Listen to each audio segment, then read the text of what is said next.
Hello friends, इस video में मैं आपको बताऊंगा तो रूस और चीन और यहाँ पे ताइवान को लेके आर्टिकल आया है और ये काफ़ी इंपॉर्टेंट आर्टिकल है। और इसमें आप देखेंगे तो बहुत सारी चीज़ें डिस्कस की गई है। रूस और चाइना का जो भी आप देखेंगे तो इनका क्या बात का लेके कॉन्फ्लिक्ट रहता है। और रूस चाइना का अभी तो देखेंगे तो फिलहाल कोई कॉन्फ्लिक्ट देखने को नहीं मिल रहा है,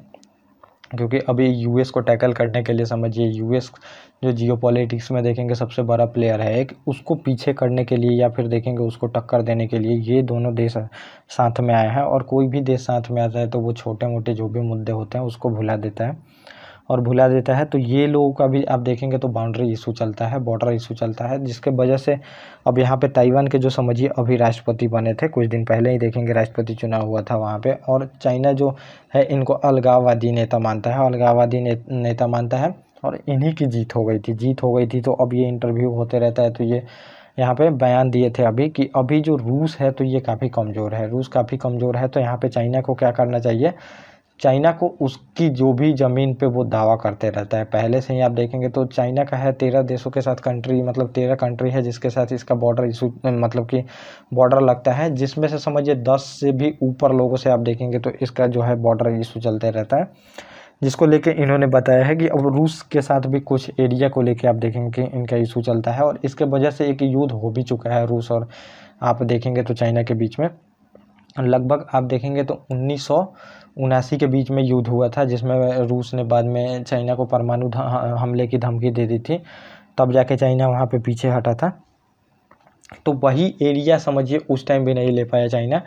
तो यही एरिया को लेके ताइवान के जो राष्ट्रपति हैं, तो ताइवान आपको देखने को मिलेगा, जैसे ये समझिए कि चीन है, चीन तो यहाँ पे ताइवान आपको देखने को मिलता है, फिर यहाँ पे मंगोलिया है और बाकी ये जो है ये रूस यहाँ से सटा हुआ है, ऐसे रूस आप देखने को मिलता है। तो यहाँ पे रूस देखने को मिलता है। लेकिन अब इनका कहना है, अभी इंटरव्यू एक हुआ था तो इंटरव्यू में ताइवान राष्ट्रपति जो है लाई चिंग, इन्होंने कहा था कि चीन सिर्फ उनको ही आंख दिखा सकता है जो कमज़ोर है, आंख दिखा सकता है जो मैंने बताया कमज़ोर है, जबकि वो रूस से अपनी ज़मीन वापस ले नहीं पा रहा है। ये इन्होंने ये भी बताया कि रूस से अपनी ज़मीन नहीं ले पा रहा है, क्योंकि ताइवान पे देखेंगे तो आए दिन ये लोग क्या करते हैं, वहाँ पे अपने जो फाइटर जेट हैं उसको भेजते हैं, नौसेना को भेजते रहते हैं।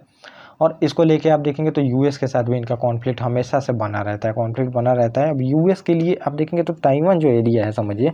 ये काफ़ी इंपॉर्टेंट एरिया है। अगर मतलब कि चाइना को कंट्रोल करके रखना है तो यूएस के लिए ये काफ़ी इंपॉर्टेंट एरिया हो जाता है,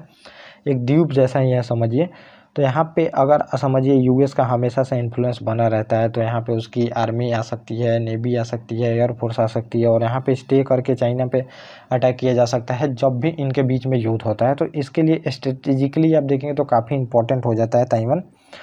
और ताइवान इंपॉर्टेंट हो जाता है तभी आप देखेंगे तो यूएस हमेशा सपोर्ट का बोलते रहता है। और दूसरा बात ये है कि सेमीकंडक्टर का यहाँ पे हब है, और सेमीकंडक्टर का हब है तो पूरे ग्लोबल मार्केट में आप देखेंगे बिना सेमीकंडक्टर के आजकल जितने भी प्रोडक्ट आते हैं, लैपटॉप से लेके आप देखेंगे जो इलेक्ट्रिक व्हीकल कुछ भी आते हैं तो उसमें सेमीकंडक्टर जो चिप होती है, चिप छोटी सी लगी रहती है, तो वहाँ पे यहाँ पे ही डेवलपमेंट होते रहता है ताइवान में। इसके लिए भी एक समझिए कि चाइना चाहता है कि ले ले, और दूसरा नंबर है कि यूएस को यहाँ पे नहीं आने देना चाहता है चाइना, उसके लिए भी ताइवान बहुत इंपॉर्टेंट है तो इसको कैप्चर करना चाहता है, इसीलिए इन दोनों के बीच में तनाव बना रहता है। ये देखेंगे तो डेमोक्रेटिक कंट्री है ताइवान, और जो चाइना आपको देखने को मिलेगा तो चाइना वन पार्टी रूल वहाँ पर चलती है, तो ये आपको देखने को मिल रहा है। तो ये इन्होंने ही अभी एक इंटरव्यू हो रहा था उसी में इन्होंने बोला था कि रूस अभी इतना कमज़ोर है क्योंकि यूक्रेन से युद्ध चल रहा है। अब देखेंगे तो रूसी एरिया पे भी बहुत सारा अटैक हो रहा है, रूसी बहुत सारे एरिया को यहाँ पे अब जो यूक्रेन है वो भी कब्जे में ले लिया है। और इनके बड़े बड़े सिटी में, मॉस्को में भी देखेंगे एक 9/11 जैसा घटना हुआ था, एक बहुत बड़ा बिल्डिंग था जो ट्विन टावर आप देखेंगे वहाँ पे एक प्लेन को जाके टक्कर मरवा दिया गया था। वैसे ही यहाँ पे एक ड्रोन अटैक बहुत बड़ा हुआ था। तो ये आप देखेंगे तो यूक्रेन भी बहुत ज़्यादा अटैक कर रहा है, तो रूस के लिए बहुत बड़ी प्रॉब्लम शुरू हो गई है। तो यहाँ पे बोला जा रहा है कि रूस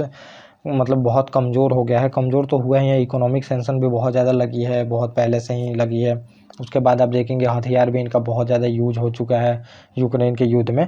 तो इनका यही कहना था, तो चाइना अपनी ज़मीन जाके क्यों नहीं ले रहा है, क्योंकि हमेशा वो बताते रहता है कि हमारी अखंडता है, मतलब अखंडता ताइवान को लेने में है, अखंडता उसकी जा रही है, लेकिन जो एरिया रूस कब्जा करके बैठा है उसको क्यों नहीं वो ले रहा है। और इन्होंने बोला है 19वीं शताब्दी में जो आखिरी चीनी राजवंश था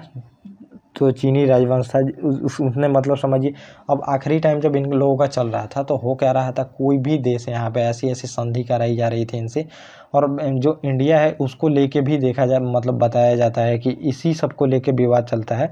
क्योंकि ये बोल रहा था चाइना उस टाइम मतलब वैसे तो देखेंगे तो तिब्बत के लोगों ने हमारा जो ब्रिटिश यहाँ पे एम्पायर था, तो ब्रिटिश एम्पायर से जो भी बॉर्डर इशू था वो सॉल्व किया गया था। तो चाइना बोलता है कि उनको सॉल्व करने का कोई वहाँ पे अधिकार नहीं था, लेकिन उस टाइम हो क्या रहा था, चाइना बहुत कमज़ोर था, यहाँ के राजवंश बहुत कमज़ोर थे, तो बहुत सारी संधियाँ ऐसी हुई हैं जो कि चाइना बोलता है कि हम मजबूर थे इसके वजह से हुई है, अब हम वो संधि हैं मानने के लिए तैयार नहीं है, क्योंकि उस टाइम हम पावरफुल भी नहीं थे, तो वापस लेने चाहिए। और ताइवान के राष्ट्रपति ने ये बयान दिया है, खिलाफ बल का प्रयोग करने के संकेत दिए हैं, मतलब चीन को यहाँ पे बोला है कि चीन अपने बल का प्रयोग करके और रूस से ज़मीन लेके दिखाए, जो वो अखंडता हमेशा बोलते रहता है, और ताइवान अपने क्षेत्र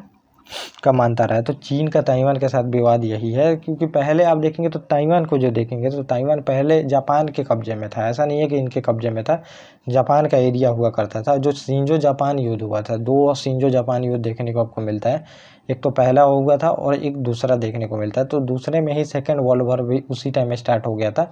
और जो जापान था उस पर परमाणु बम गिरा दिया जाता है यूएस द्वारा, और जो समझिए युद्ध जैसे समाप्त होता है तो चाइना उस एरिया को जो है ये बोलता है हम ले लेंगे, और लेता भी है। लेकिन फिर आप देखेंगे तो कम्युनिस्ट पार्टी और जो चीन के राजवंश थे उनके बीच में संघर्ष शुरू हो जाता है, मतलब समझिए कि बहुत बड़ा एक आंतरिक विद्रोह चलने लगता है, जिसके वजह से वो राजवंश भाग के ताइवान में, मतलब कि ताइवान जो एरिया आप देखते हैं उस टापू पे चली जाती है, और ये एक बोलते हैं कि ये लोग ये नया कंट्री ही है, जो कि चाइना कभी नहीं मानता है वन चाइना पॉलिसी के तहत, तो इसको लेके विवाद रहता है। तो हमेशा से आप देखेंगे तो चाइना दावा करते रहता है और ताइवान जो है इसको दावे को खारिज करते रहता है। और ये आप देखेंगे तो आए इंटरव्यू में लाई ने कहा था कि 1858 में देखेंगे एंगुल की संधि हुई थी। एंगुल की संधि में समझिए रूस जो था काफ़ी चाइना के एरिया को ले लिया था, और चाइना के एरिया को लेके रूस का जो साम्राज्य था, पूर्वी साम्राज्य, उसमें मिला लिया गया था, और विशाल क्षेत्र पे हस्ताक्षर, मतलब कि एक तो वहाँ पे एग्रीमेंट हुआ था और बहुत बड़ा विशाल क्षेत्र ले लिया गया था। और अमूर नदी आप देखेंगे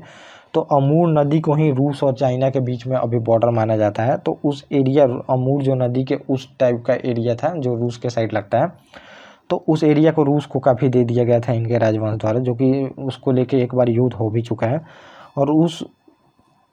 इस वक्त कमज़ोर है, तो चाइना को वापस लेनी चाहिए अपनी ज़मीन। तो रूस को बताया जा रहा है कि इस वक्त कमज़ोर है तो इनकी ज़मीन को लेनी चाहिए,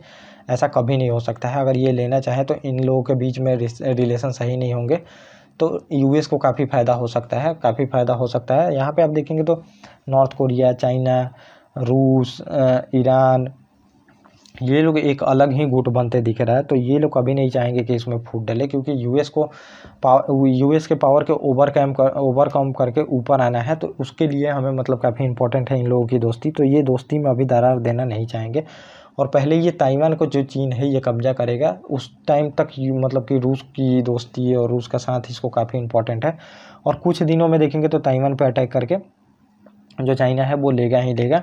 बाद में देखेंगे कि बहुत ज़्यादा जब चाइना मजबूत हो जाएगा तब जाके रूस के एरिया पे अपना दावा ठोक सकता है, और ये बिल्कुल निश्चित बात है कि दावा ठोकेगा ही ठोकेगा। चाइना जो है एक्सपेंसिव पॉलिसी, मतलब कि एक्सपेंशन की पॉलिसी अपनाता है,